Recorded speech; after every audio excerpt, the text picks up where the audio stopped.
Everyone always says that to be rich, you need to start making sure your money works for you. Fine, but nobody actually tells you where to take your money and to put it so that it can actually get to work. Well, thankfully, that's why you follow me, John, for all of the daily finance tips. And in today's video, I'm gonna reveal for you the 6 most important accounts to keep your money in so that you can actually get rich. And stick around to the end because that's where I'm gonna give you the one account that could drop your income taxes to $0. For every single account, we're gonna go over what it is, why you need it, how to use it, how much money you should expect to make from it, and of course, mistakes to avoid. All right, account number 1, a high yield savings account. What is it? It's a savings account that helps your money make you more money even when you're doing nothing, when you're on vacation, when you're traveling, when you're just sitting at your computer. Why do we need one? The purpose of a high yield savings account is very simple. It's a rainy day fund. You see, part of getting rich is to avoid going broke. I know, duh. But the reality is 59% of Americans don't have enough of an emergency save fund to cover a $1,000 emergency. If you don't have this buffer set aside, every single time you're going to have to dip into reserves and you're just constantly on this hamster wheel spinning at the bottom and you're never able to progress. Instead, however, if you had 3 to 6 months of emergency savings put away into a high yield savings account, an incident here, an incident there is not going to be financially catastrophic and start you back at square one. How to use it. High yield savings account, for the most part, are free to set up. I would recommend that you go and set up automatic deposits when a paycheck comes in. And I would recommend if you can't get to that 3 to 6 months off the bat, try as quickly as you can to build to that first $1,000 and then progress from there. How much money could you expect to make from a high yield savings account? Let's assume you had managed to save $20,000. And on one hand, you put it into a traditional savings account paying you 0.1% interest. Yikes. On the other hand, you were able to find a high yield savings account paying 3.6% interest. Well, over 10 years, the traditional savings account would pay you a little over $200 back of interest.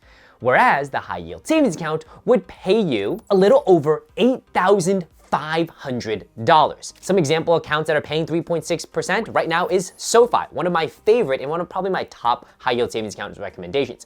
In addition, there's an offer from DCU paying 5% for a savings account. Pretty crazy. And by the way, guys, if you're interested to check any of these out, I do have links in the description box down below. Finally, mistakes to avoid. High yield savings account as an emergency savings fund, it is a rainy day fund. Do not dip into it unless it is an emergency. Listen, I understand Taylor Swift is coming to town, but that's not an emergency. That you might want to go out with friends and have a couple beers. That is not an emergency.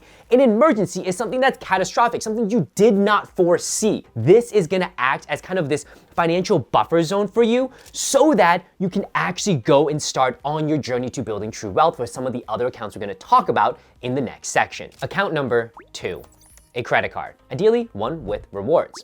What is it? Pretty self-explanatory. With a credit card, you're borrowing money from a bank short term and you will pay it back. And if it's a rewards credit card, it will give you either some cash back or some travel points. Why do we need a credit card?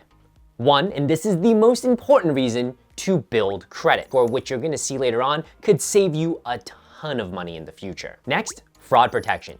A credit card has way better fraud protection than a debit card because guess what? It's the bank's money, not your money. And pretty much every single credit card that I've seen comes with $0 fraud liability. In addition, a rewards credit card specifically is a very easy lesson on leverage, which is gonna be important for us to understand later on as we think about things like real estate. And of course, my favorite reason, it helps you save money on expenses. How to use it? Very simply, with a credit card, you learn how to pay loans back on time and in full. This principal alone then extends to things like mortgages, like auto loans, like student loans. Now, granted, you're not gonna pay all of them in full, but you will get into this habit of paying them on time and understanding, hey, I've got bills due to pay.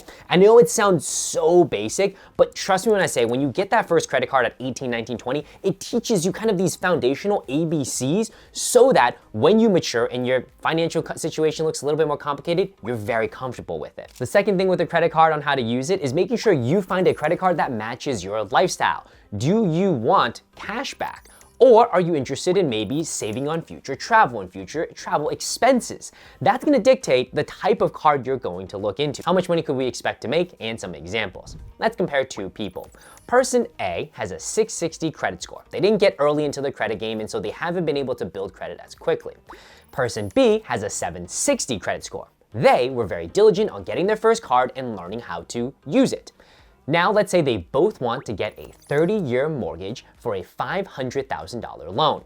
Person A only qualifies for an interest rate at 7.02%, whereas person B with a higher credit score, they can get an interest rate of 6.51%. It might not seem like a big difference, but over the span of 30 years, person A pays back $699,963 of just interest on that loan, whereas person B pays back $638,903 of interest on the loan, which means just by having a lower credit score, person A had to pay back $61,000 more in interest. To me, that's just silly because you could have just worked on having a stronger credit score earlier before getting the loan. And by doing that, you could save over $50,000 in interest on a home loan. Another expected return on credit cards is leverage, taking points and getting outsized value. Let's say you want to fly in a full lie flat seat business class to Europe, and you want to fly on Swiss Air. This would cost you $6,000 out of pocket. However, you were smart and got a credit card with a high sign-up bonus, and now you have all these bonus points. Well, you could take those bonus points, 60,000 points that is, and redeem for the exact same flight, which by the way, guys, 60,000 points, if you just redeemed it as cashback, is only worth $600. But yet you're able to flip it and leverage it into a flight that's worth $6,000? Pretty insane. And as two quick example cards right now that I highly recommend folks to check out are two from American Express. One is the American Express Gold, the other is the American Express Platinum. They both right now have publicly available bonuses, which aren't that great. For the Gold, I think it's 60,000 points after you spend $6,000 in 6 months. For the Platinum, it's I think 80,000 points after you spend $8,000 in 6 months. However, if we dig a little deeper, we actually see that there are way more elevated, non-public, all-time high offers available for both cards. You have to just be able to find them. For the Gold, it goes as high as 100,000 points for the same amount of spend, and for the Platinum, it goes as high as 175,000 points for the same amount of spend. So make sure you dig carefully. Now, thankfully, since you follow me, I do have working links for both offers in the description box down below, so go ahead and check them out. And finally, mistakes to avoid with credit cards. The first one, most important, do not spend money you don't have.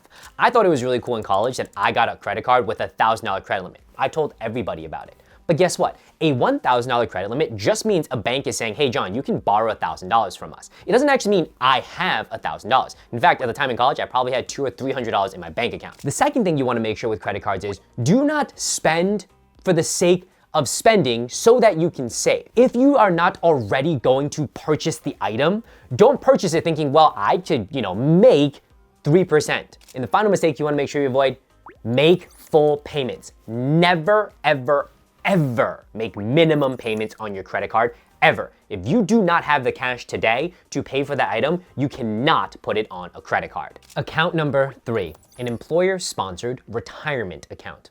What is it? This is a retirement account that comes from your job and it's tax advantaged. And more commonly, they're known as 401ks or 403bs. And if it's a traditional 401k or 403b, that means money going in is pre-taxed. Whereas if it's a Roth 401k or Roth 403b, that money is post-taxed. And why it's important is pre-tax money means you save money today. Post-tax money means you save money in the future. And this could be in the tunes of tens of thousands to millions. In the 2026 contribution limits for employees is $26,400. And the combined employer plus employee limit is $72,000. Why do we need one? Two very simple reasons. The first is you're looking out for a future you by contributing to one of these accounts because they're tax advantaged. So if we contribute to something like a Roth 401k or 403b, the money that goes in has already been taxed, but at retirement, we get all of that money back tax-free. The second reason is we're looking out for present day us, a traditional 401k or 403b, that reduces your current year tax liability. And folks, if we know anything about money, it's $1 today is worth way more than $1 in the future. How to use it. Now, this is certainly not investment or any sort of tax advice, but this is how I've gone about it because it makes the most sense for me. When you're early in your career and not making a lot of money, put in Roth, which is gonna be money that's post-tax. Then as you progress through your career and you make more money, put into a traditional, which is money that is pre-tax. The other thing is you want to make sure at a minimum you're getting your employer match. So because that is a 100% return on your money. Though the most ideal when it comes to actual retirement is getting close to maxing the contributions limits every single year. And of course, once you have the account set up, make sure that you are investing it. You're gonna look for things that have low fees. In my personal recommendation, broad-based market index funds. I employ a 3-fund strategy, very common. And so I have 3 sorts of index funds. I have a total US international fund, and my ticker symbol I use is VTI, a total international ticker symbol, and you could use VXUS, which is everything, or VEA, which is going to exclude developing markets, and then of course a bond slice. Now let's talk about how much money we could expect to make, and there's 2 ways I want to talk about it. The first way is how much money could we expect to save today by using one of these accounts? So we're assuming a $120,000 salary,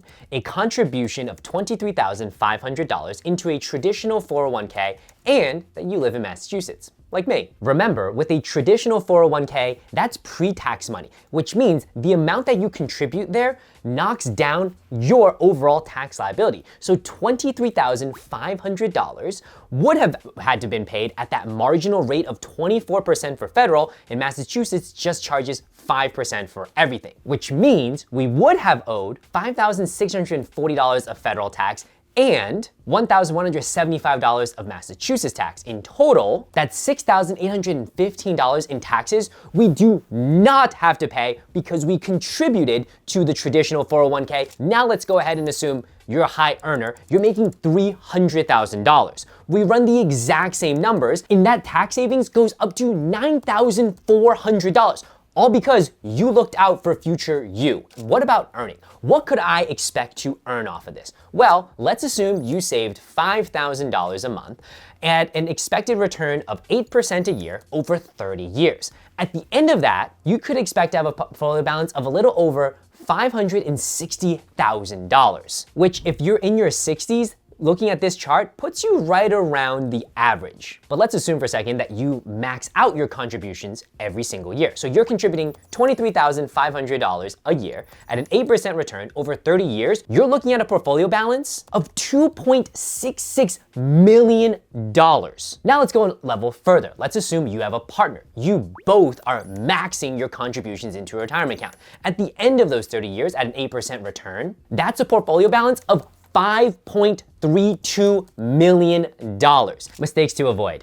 The first one, don't just contribute into an employer-sponsored retirement account and forget to invest the money. But some people put money in thinking it's magically invested. No, you have to go in and actually say, hey, this is what I want to invest in. And as for what, low-cost, broad-based market index fund. The other mistake you want to avoid is fees. You might think paying a 1% fee is no big deal, but you compound that over 30 years, that's tens of thousands, potentially hundreds of thousands of dollars that's costing you for honestly very little value. And the last thing, when you switch jobs, folks, don't forget you could consolidate and roll your 401ks over. Don't just forget about them because that is something that I've heard happen to friends where they're like, oh yeah, I've had a couple of jobs now, I really don't even know where my 401ks are. Folks, that's your free money. Account number 4. A Roth IRA, which stands for Individual Retirement Account. What is it? It's a retirement account for an individual, and you don't need it to come from a company. In addition, the money that goes in here is post-tax money, which means it's already been taxed, which means when you get it back out of retirement, you do not pay any taxes on any of the growth in the account. And the contribution limit for a Roth IRA in 2026 is $7,500. Why do we need this account? The first reason, and the most important to me, is that you can start with a Roth IRA for retirement savings way before you have a traditional W-2 9-to-5 job. Meaning, parents could in theory hire their kids into a small family business starting at the age of 13 or 14. And if you can start investing at 13 or 14, Deca millionaire. Facts. The next reason, a Roth IRA's contribution limit is on top of what you can already contribute into a traditional or a Roth 401k/403b. How to use it? I would approach it with the exact same investment strategy for a traditional retirement account, which is taking a look at a 3-fund portfolio and focusing mainly on low-cost, broad-based market index funds. How much money could we expect to make? Let's assume we contribute $7,500 over 30 years from the age of 30 to 60 at an 8% annualized return. At the end of that 30-year window, we would have close to $850,000 in the portfolio that we could take out 100% tax-free. But now let's assume instead of waiting until we were 30, we started right out of college at the age of 21. So from 21 to 60, that's 39 years. The same amount of money, the same type of returns, we would have a final portfolio balance of close to $1.8 million, 100% tax-free. Now let's take it another notch. Let's say we started even earlier. Let's say we started at the age of 13 because mom and dad were smart and they hired us into the business and they paid us a little bit of a salary. Well, from 13 to 60, that's 47 years of investing. At an 8% return, by the time we turn 60, we will have a portfolio of $3.7 million, 100% tax-free for us to do whatever we want with it. And as for where I would open a Roth IRA account, personally, I use Schwab, but any of the big 3 work. That includes Vanguard, Fidelity, mistakes to avoid. So there's actually going to be one thing very important for a good amount of us, and that is there's an income limit.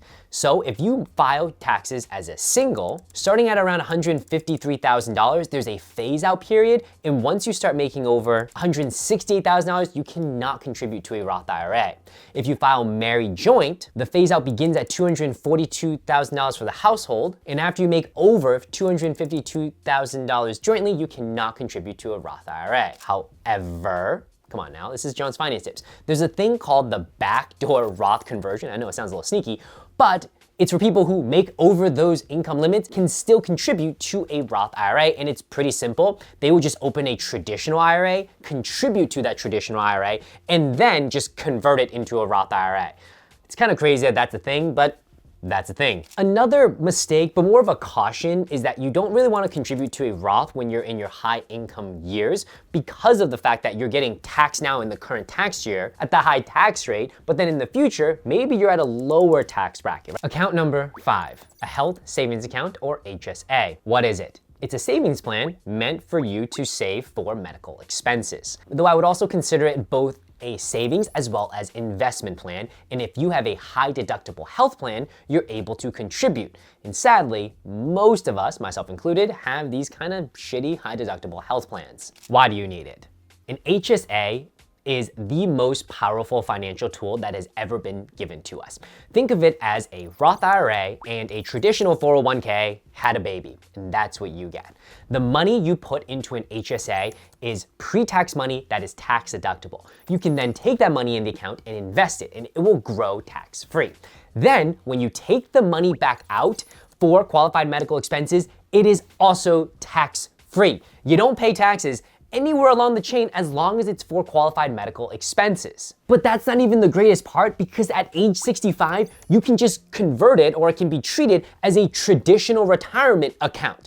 Again, with a traditional retirement account, you will have to pay taxes when it's withdrawn, but this is just another tool that you can add into your arsenal of weapons to build yourself into a retirement millionaire. How to use it. So here is the magic. With an HSA, go ahead today and contribute into it, and make sure you contribute at least, I think it's $500 to $1,000. Once you have that limit in there, everything else can then be invested into the stock market, and again, low-cost, broad-based market index funds. And how you can actually take advantage of this triple tax advantage is when today you go into a doctor's office and there's a copay, pay for it out of pocket, save the receipt. Load the receipt onto something like a Google Drive. Then, in 10, 15, 20 years, when the amount of money that you have invested has grown to tens of thousands or hundreds of thousands of dollars a year, you then file for the reimbursement. That's beautiful. That is absolutely just chef's kiss. How much money could we expect to make? Well, let's go ahead and contribute the contribution limit for 2026, which is $4,400. 8% return over 30 years. We get close to $500,000. Which means If we were to, let's say, contribute the household limit for 2026, which is $8,800, 8% return over 30 years, that's pretty much $1 million. In that money, remember, triple tax advantage. If I were to take it out then and just use it for medical expenses, I don't have to pay any taxes on it. And at 65, convert it into a traditional IRA. Beautiful. Mistakes to avoid. The first one, using your HSA today and not paying cash and saving it. If you have the money, please preserve the account. The second mistake, forgetting to invest the money in it. A lot of people I know say, hey John, I've got an HSA. And I'm like, great, what do you invest in? They're like, wait, I didn't know how to invest the money. Yes, you invest the money. That's the magic, getting the 8, 9, 10% compounded year over year over year. So don't sleep on that. The final mistake, I used to have my HSA at a company called Health Equity.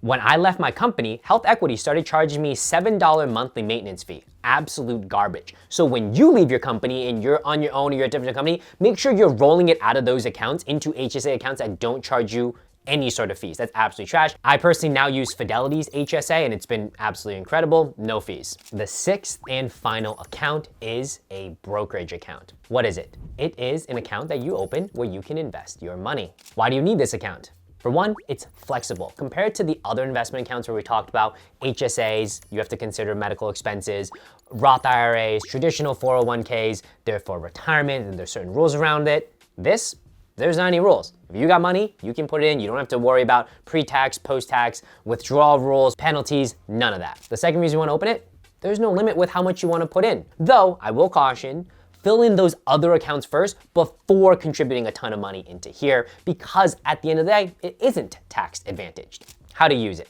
Any money in excess of what we already contributed above goes in here. As for what to invest in, the exact same investment philosophy we've been using, low-cost, broad-based market index funds. Me personally, VTI, VEA, BND. Next, early retirement / the whole FIRE crowd. This was my goal through ever. And earlier this year, we reached financial independence, and a large part of it was in contribution to a brokerage account. See, the key with a brokerage account, and as it relates to early retirement, is that the money in here is subject to the long-term capital gains tax bracket, a mouthful.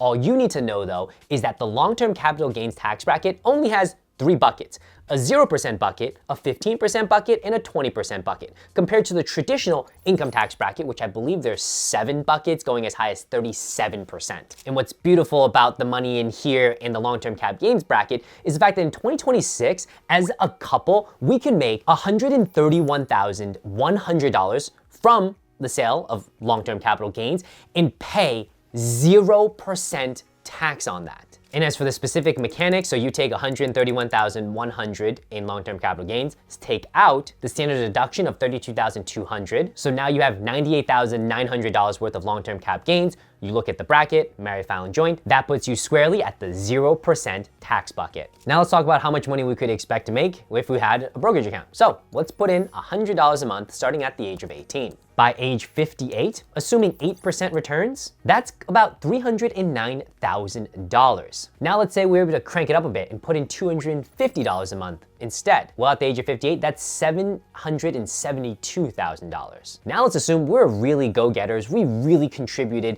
every extra dollar into here in addition to the retirement accounts we have. Now let's say we put in $1,250 a month over that same time period. At the end of that mark, at 58 years old, we would have $3.86 million. And if we play our cards right, in theory, we could take out close to what, $130,000 a year, 100% tax-free. As for where I would open these accounts, I would look at the big 3, Schwab, Fidelity, and Vanguard. Mistakes to avoid. The first one, in these accounts, you're not trading, you're investing, meaning do not check this regularly. Do not care about whether it's up 5, down 5, up 10, down 10 today, tomorrow, next week. We're talking long-term time horizon, 10, 15, 20 years down the road. The second mistake to avoid, and I please, I beg you guys, don't do this. Avoid the flashy apps, Robinhood, Webull. These apps are designed to make investing feel like a game. You buy a stock on Robinhood, it throws confetti at you. That's stupid, but they know when it comes to psychology, you find that rewarding. You get a dopamine hit and you want to do it again.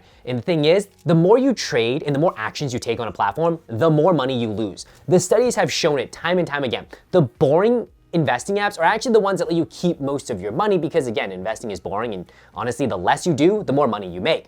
The more you do with the flashy margin accounts, with the flashy options trading, with all of this pizzazz, up, down, left, right, you're going to lose a ton of money. So please, guys, stay away from flashy apps, all right? If it has a slick UI, start thinking, why does it have a slick UI? Because investing truly is just so boring. You do the same thing over and over and over again, and in 5, 10, 15, 20 years, you will be rich as long as you don't go broke. Folks, this has been the video. These are the 6 accounts you need to open if you seriously want to get rich. Hopefully you took something away. As always, comments, questions, drop it down below. If you think I missed anything, let me know, and I will catch you all on the next one. Peace!